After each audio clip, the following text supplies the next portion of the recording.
The deep dive में आपका स्वागत है। आज हम एक बहुत ही डरावनी और परेशान कर देने वाली कहानी की परतों को खोलने वाले हैं। हमारे पास द इनहेरिटेंस ऑफ लिलिथ नाम की एक फिल्म का सार है। कहानी ऊपर से देखने में एक भाई बहन ईसा और थॉमस की लगती है, जो एक भयानक हादसे के बाद एक अनाथालय में पनाह लेते हैं। लेकिन जैसे कि ऐसी कहानियों में अक्सर होता है, ये कोई आम अनाथालय नहीं है। ये जगह मासूमियत के पर्दे के पीछे एक बहुत ही एक प्राचीन और खतरनाक राज छिपाए हुए है। आज हमारी कोशिश इस कहानी के सिर्फ प्लॉट को बताना नहीं, बल्कि इसके पीछे छिपे डरावने सिंबलिज्म्स, साइकोलॉजिकल हॉरर और उस परेशान कर देने वाले अंत के मतलब को समझना है। चलिए तो फिर इसे खोलते हैं। कहानी की शुरुआत ही आपको एकदम बेचैन कर देती है। एक सुनसान जंगल के बीचों बीच एक पुरानी टूटी फूटी इमारत पर अजीब और डरावनी पेंटिंग्स हैं, जिसमें से एक पेंटिंग अंधकार की देवी की है, जिसकी एक आंख की जगह एक छेद है। ऐसा लगता है जैसे कोई उस छेद से झांक रहा है। वो इमेज दिमाग में बैठ जाती है। बिल्कुल। और माहौल को और भी ज्यादा तनावपूर्ण बनाने के लिए हमें जानवरों के गुर्राने और कुछ चबाने जैसी भयानक आवाजें सुनाई देती हैं। और फिर वो सीन आता है। एक दरवाजे के नीचे से एक बच्चे का खून से सना हाथ बाहर आता है। ये सिर्फ एक जंप स्केयर नहीं है। फिल्म पहली ही मिनट में आपको बता रही है कि यहाँ बच्चे सुरक्षित नहीं हैं, वो शिकार हैं। ये बहुत पावरफुल इमेज है। इसके तुरंत बाद सीन बदलता है और हम कहानी के किरदारों से मिलते हैं। ईसा, जिसके हाथ खून से सने हैं, और उसका पिता जो जमीन पर मरा पड़ा है। हमें पता चलता है कि ईसा ने ही अपने अत्याचारी पिता को मार डाला है। वो अपने छोटे भाई थॉमस को लेकर वहां से भाग जाती है। यहीं पर कहानी का पहला बीज बोया जाता है। ईसा एक विक्टिम है, लेकिन साथ ही वो एक किलर भी है। उसने हिंसा का जवाब हिंसा से दिया है। ये बात आगे चलकर बहुत ज्यादा मायने रखेगी। जंगल में भागते हुए भाई बहन में बहस होती है और थॉमस गुस्से में कहीं खो जाता है। उसे ढूंढते हुए ईसा को नीले कपड़ों में एक गंजी लड़की दिखाई देती है। इससे पहले कि ईसा कुछ समझ पाती, वो लड़की एक पेड़ के पीछे गायब हो जाती है। ये बहुत अजीब था। वो कौन थी? क्या वो सच में थी भी? वो लड़की सिर्फ एक भूतिया नजारा नहीं है, वो आने वाले खतरे की पहली झलक है। उस पंथ का पहला चेहरा जो इस पूरी कहानी के केंद्र में है। उसका इस तरह रहस्यमयी ढंग से दिखना और गायब हो जाना हमें बताता है कि इस जंगल में कुछ अप्राकृतिक ताकतें काम कर रही हैं। ये वो पहला धागा है जिसे कहानी धीरे धीरे खींचेगी। इस घटना से डर कर ईसा भागती है और बेहोश हो जाती है। जब उसकी आंख खुलती है तो वो खुद को उसी पुरानी इमारत यानी अनाथालय के सामने पाती है। अंदर जाने पर नन्स उसे बताती हैं कि उसका भाई थॉमस उन्हें मिल गया है और वो सुरक्षित है। एक पल के लिए लगता है कि चलो अब सब ठीक हो जाएगा, लेकिन ऐसा होता नहीं है। बिल्कुल नहीं। यहीं से साइकोलॉजिकल हॉरर का खेल शुरू होता है। अनाथालय में आते ही छोटी छोटी बातें खटकने लगती हैं, जो मिलके एक बहुत ही बेचैन करने वाली तस्वीर बनाती हैं। हाँ, जैसे कि थॉमस को याद ही नहीं कि वो वहां कैसे पहुंचा। और सबसे अजीब बात, जब रात में थॉमस प्रार्थना करने की कोशिश करता है तो दूसरे बच्चे उससे पूछते हैं कि वो ये क्या कर रहा है। मतलब एक चर्च के चलाए जा रहे अनाथालय में बच्चों को प्रार्थना का मतलब तक नहीं पता। ये बात तो बिल्कुल समझ नहीं आती। ये एक बहुत बड़ा रेड फ्लैग है। ये हमें बताता है कि यहाँ जो धर्म का दिखावा है वो सिर्फ एक मुखौटा है। असली नियम और मान्यताएं कुछ और ही हैं। ये दर्शकों के मन में शक पैदा करने का एक बहुत ही शानदार तरीका है। ये जगह वो नहीं है जो ये दिखने की कोशिश कर रही है। और भी बहुत कुछ था। ईसा को पता चलता है कि अनाथालय में सिर्फ लड़के हैं। जब वो पूछती है तो नन एक अजीब सा बहाना बना देती है। फिर एक बच्चा ईसा को एक खिलौना कैमरा देता है और जब वो उसमें से झांकती है तो उससे अपना मरा हुआ पिता दिखाई देता है। वो बुरी तरह डर जाती है। ये कैमरा वाला सीन बहुत दिलचस्प है। एक तरफ तो ये ईसा के अंदर के अपराध बोध और डर को दिखाता है। उसका सबसे बड़ा डर उसका मरा हुआ पिता है। लेकिन दूसरी तरफ ये इस जगह की अप्राकृतिक ऊर्जा को भी दिखाता है। वो कैमरा शायद सिर्फ एक खिलौना नहीं है, वो उस जगह की नकारात्मकता को पकड़ रहा है और उसे ईसा के सामने एक तस्वीर की तरह पेश कर रहा है। सिलसिला शुरू होता है। थॉमस को एक नन को कपड़े बदलते हुए देखने की सजा के तौर पर उसका सिर मूंड दिया जाता है। लेकिन इससे भी भयानक एक और घटना होती है। आप उस मूर्ति वाली घटना की बात कर रहे हैं ना? हाँ, एक नन से गलती से एक मूर्ति टूट जाती है और सजा के तौर पर मदर सुपीरियर उसे टूटे हुए कांच के टुकड़ों पर चलने के लिए मजबूर करती है। वो दर्द से चीख रही है और दूसरी ननें ईसा को रोकते हुए कहती हैं वो अपना दर्द और खून भगवान को चढ़ा रही हैं। एक मिनट, ये कौन सा धर्म है जहाँ दर्द और खून को भगवान का चढ़ावा माना जाता है? यही तो सवाल है। ये कोई ईसाई प्रथा तो बिल्कुल नहीं है। ये एक क्रूर रस्म है। ये क्लासिक कल्ट बिहेवियर है, जहां दर्द और पीड़ा को शुद्धिकरण या भक्ति का सबसे ऊंचा रूप माना जाता है। यहां आस्था का इस्तेमाल क्रूरता को सही ठहराने के लिए किया जा रहा है।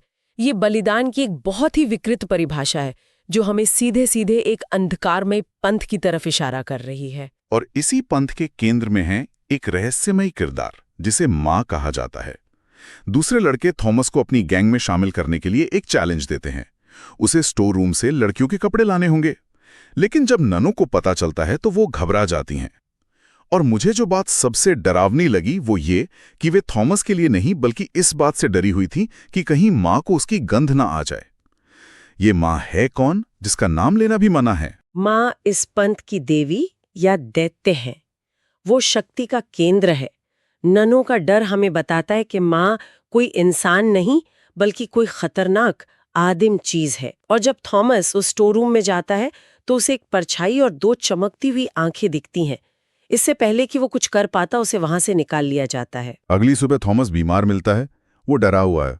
बाद में एक नन उसे समझाती है कि उसने कोई मॉन्स्टर नहीं बल्कि एक प्यार की देवी को देखा है जो बच्चों को खुश रखती है। मतलब वो लोग बच्चों का ब्रेन वॉश कर रहे हैं। बिल्कुल, ये मनोवैज्ञानिक हेरफेर का एक क्लासिक उदाहरण है। डर को आस्था का रूप देना, शिकार को ये यकीन दिलाना कि जो उन्हें डरा रहा है वो असल में उनका रक्षक है। इसे ट्रॉमा बॉन्डिंग भी कह सकते हैं। बच्चे इतने डरे हुए कि वे उस डर को ही अपनी सच्चाई मान लेते हैं। वो अपने शिकार को एक देवता समझने लगते हैं। ईसा को इन सब बातों पर यकीन नहीं होगा। वो जासूसी करना शुरू कर देती है और उसे अंधकार की देवी वाली पेंटिंग के पीछे एक छिपा हुआ दरवाजा मिलता है। और जब वो अंदर जाती है, कहानी का सबसे बड़ा राज खुलना शुरू होता है।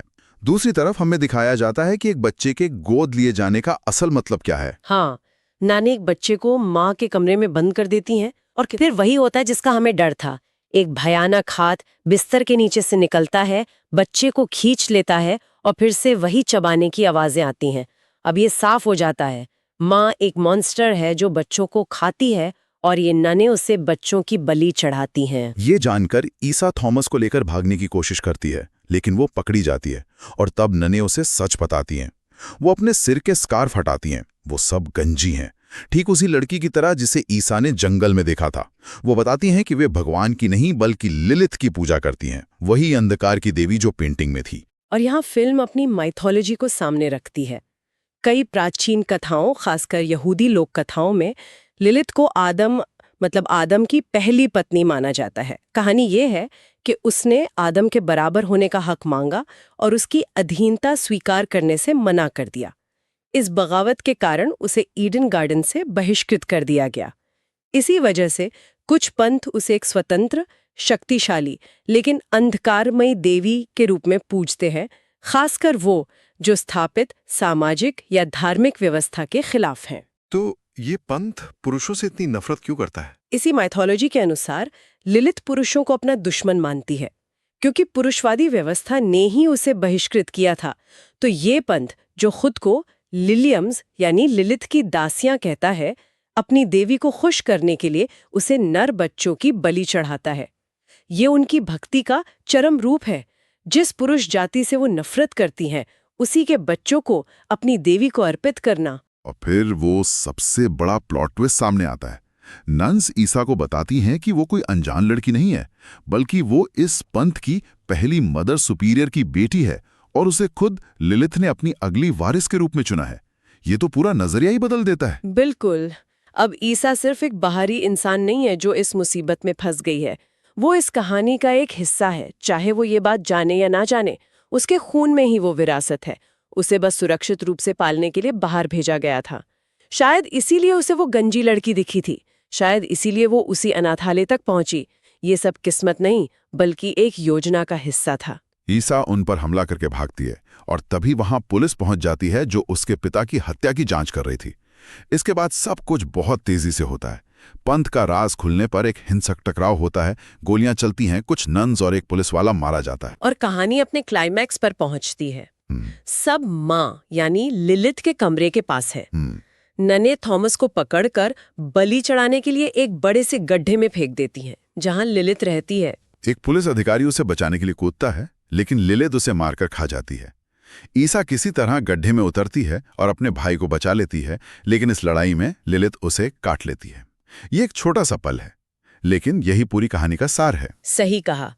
वो काटना सिर्फ एक जख्म नहीं है, वो एक संक्रमण है, एक हस्तांतरण है, शक्ति का, बुराई का, विरासत का। जैसे ही लिलित गड्ढे से बाहर निकलती है, थॉमस पुलिस की बंदूक उठाकर उसे गोली मार देता है और वो वापस गड्ढे में गिर जाती है। एक पल के लिए लगता है कि चलो बुराई का अंत हो गया, वे बच गए। लेकिन कहानी यहाँ खत्म नहीं होती। और यही इस फिल्म को खास बनाता है। एक पारंपरिक हॉरर फिल्म यहीं खत्म हो जाती, हीरो हीरोइन बच के निकल जाते। लेकिन ये कहानी कुछ और कहना चाहती है। थॉमस दूसरे बच्चों को बचाने के लिए कहता है। ईसा अकेले ऊपर जाती है और थॉमस से इंतजार करने को कहती है। काफी देर तक जब वो वापस नहीं आती तो थॉमस उसे देखने जाता है, और वो जो देखता है वो शायद फिल्म का सबसे डरावना और दिल दहला देने वाला सीन है। क्या हुआ वहां? वहां हमें कहानी के शीर्षक का असली मतलब समझ में आता है, द इनहेरिटेंस ऑफ लिलिथ, यानी लिलिथ की विरासत।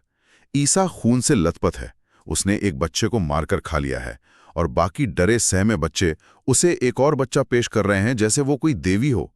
लिलिथ के काटने से उसका जहर, उसकी शक्ति, उसकी भूख सब ईसा के अंदर आ गया है। तो मतलब जिस मॉन्स्टर से वो अपने भाई को बचाने के लिए लड़ रही थी, आखिर में वो खुद वही बन गई। ये अंत इतना परेशान करने वाला है। बिल्कुल। ईसा अब उस पंथ की नई नेता है, नई माँ है। फिल्म यहीं खत्म हो जाती है, ये दिखाते हुए कि बुराई का चक्कर टूटा नहीं, बल्कि बस उसका वाहक बदल गया है। लिलिथ शारीरिक रूप से मर गई होगी, लेकिन उसकी विरासत अब ईसा के रूप में जिंदा है। ये एक बेहद निराशाजनक लेकिन शक्तिशाली अंत है। तो ये कहानी सिर्फ एक मॉन्स्टर या एक पंथ के बारे में नहीं है। ये इस बारे में है कि कैसे ट्रॉमा और हिंसा एक पीढ़ी से दूसरी पीढ़ी तक पहुंचती है। ईसा ने अपने अत्याचारी पिता को मारकर हिंसा के चक्र की शुरुआत की, और अंत में वो खुद उस चक्र का सबसे भयानक रूप बन गई। और यही वो सवाल है जो फिल्म हमारे लिए छोड़ जाती है। क्या ईसा के अंदर वो अंधेरा हमेशा से था? क्या उसके पिता की हत्या उस विरासत का पहला संकेत थी जिसे लिलिथ ने पहचान लिया था? या क्या उस अनाथालय के माहौल और उस एक जख्म ने उसे ऐसा बना दिया?